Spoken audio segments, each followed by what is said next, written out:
bugguma wax bugguma fen c'est comme ça on dit je pense xeexuma ak Sénégal xeexuma ak benn soldat Sénégal man am na ay soldats ñu ay troupes des combattants ñu ñëw attaque sama campement yi sama soldats yi en français on dit un coup de main loolu la ñuy di wax xama yoot dañu ñëw à l'improviste ñu attaque ma ils m'ont attaqué ils ont attaqué mes troupes ñu attaqué sama troupe yi waa fan lañu ma jàpp si c'est comme ça aidez-moi ma jàpp si ñaari nit ñu dee ñaari niw quelque chose comme ça ak juróom-ñaari soldats prisonniers ma def leen prisonnier comme nu ma defoon en 2000 comment ça se dit en 2012 voilà en 2012 suñu diggante sama xeex diggante Casamance MFDC ak Sénégal excusez-moi parce que sama olof leeru na jàppoon naa 8 prisonniers ñu ma bàyyoon par l'intermédiaire de la CEDEAO ñu dem jox leen le gouvernement la CENTIGIO comme ça ñu dem jox leen le gouvernement gambien pour libérer parce que dama amoon un bon cœur j'avais l'intention c'est-à-dire mon intention c'est de régler tous les problèmes africains surtout en particulier le problème de la Casamance ñu régler ko par la voie pacifique si jàmm ci waxtaan booba la le président en place Macky Sall président en place du Sénégal waxoon ni alors moom bu njëkk bi dafa newoon du ko def ba pare mu dem France egsi defaat benn déclaration de léegi su MFDC d'accord noonu la su MFDC buggee mu même aller moom pare na pour wax même à la planète Mars je pense que c'est comme ça c'est asamaan bon les journalistes vont vous aider ay journalistes nañu leen dimbale parce que sama olof leerul bon ma dako ma ne leen balaa ñuy dem asamaan fële lan la am njëriñ jarul dara loolu jarul dara su dee dëgg-dëgg am ngeen le bon cœur de waxtaan ak ñun ça se fait facilement il y a pas de condition les conditions sont simples l'essentiel ñu dem def ko hors de l'Afrique loolu la ñu nekk depuis 2013 comme ça ba léegi alors ma bàyyi si les prisonniers là sans aucune condition parce que garder des prisonniers comme ça loolu jaru ko mais malgré tout ça respecté wuñu dara si lu ñu dee wax parce que dañu foog ne man ak Jëmakun nous sommes les mêmes parce que ak Jëmakun parce que bon kii la c'est un prêtre l'abbé la quelque chose comme ça en français l'abbé la moom dina jël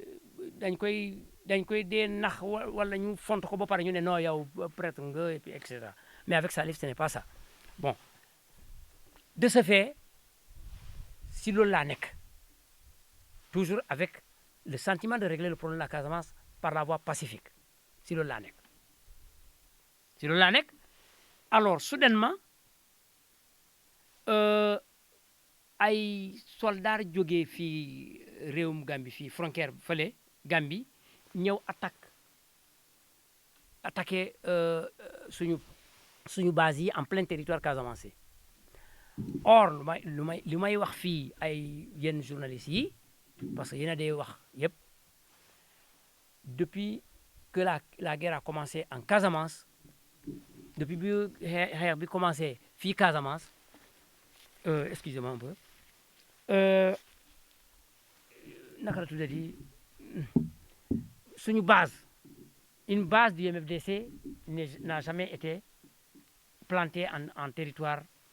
outre la Casamance suñu base musuñu sampa suñu base si territoire bu dul Casamance xam naa ne da ngeen dégg lu ma jëli ngeen lu ma ba wax bugg a wax Casamance musul am base am donc le MFDC qui se bat pour l'indépendance de la Casamance pour se séparer du Sénégal j'allais dire parce que pour ñu jàngul ñoom dañu dee ne indépendance non mais c'est pas le Sénégal qui a colonisé la Casamance non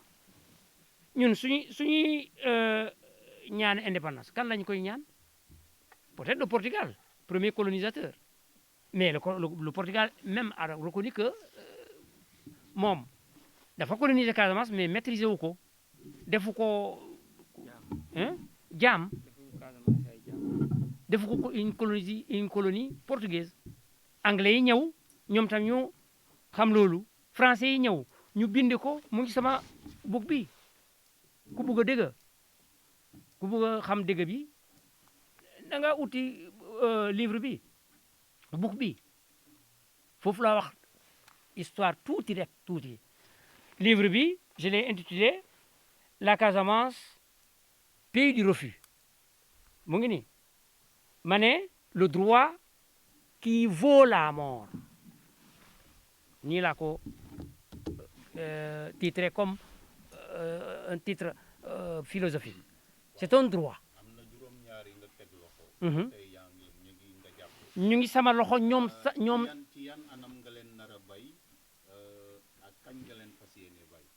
waa naka la ñu tuddee CEDEAO nu ma bàyyee comment encore là les ñaari niw yi ñu ma jàppoon si ñoom am na ñaar ñu faatu ma jàpp niw yi bàyyi leen c'était le combien le 30 janvier c'était le dimanche quelque chose comme ça le dimanche 30 janvier bu passé nii fii laa leen bàyyi nu ma leen bàyyee man aw ma xeex ak CEDEAO aw ma xeex ak Gambia aw ma xeex ak Guinée-Bissau aw ma xeex ak tous les pays limitrophes ñu ma amal xeex ñooy le Sénégal alors ces gens-là CEDEAO ñu ñëw attaquement ils m'ont attaqué d'accord dañ ma tooñ wante lu ñu bëggoon amuñu ko ma jàpp seen ñenn si ñoom alors su dee ils sont conscients ils sont intéressés ma libéré leen nañu ñëw ñu wax ñu def ba libéré nii parce que nit du béy bi nga xam ne da nga koy jàpp nga su la neexee nga bàyyi ko nii dóor ko bàyyi ko nii nit passé na loolu. ndax dafa am looy laaj pour bàyyi leen. lu ma laaj kii c'est très simple waa CEDEAO yi ñëw ñu waxtaan nu ñuy def ma bàyyi leen loolu rek la parce que mosuma ne peut-être je ne sais pas dans quel sens vous posez cette question xanaa dinaa laaj way jox leen ma xaalis wala jox leen ma li man je ne me bats pas pour de l'argent xeexuma pour xaalis xeexuma pour auto pour ay Pajero même pour avion man lu ma ñaan waa CEDEAO yi ñëw ñu waxtaan ma xam nu may bàyyi seen les prisonniers que j'ai fait dans leur rang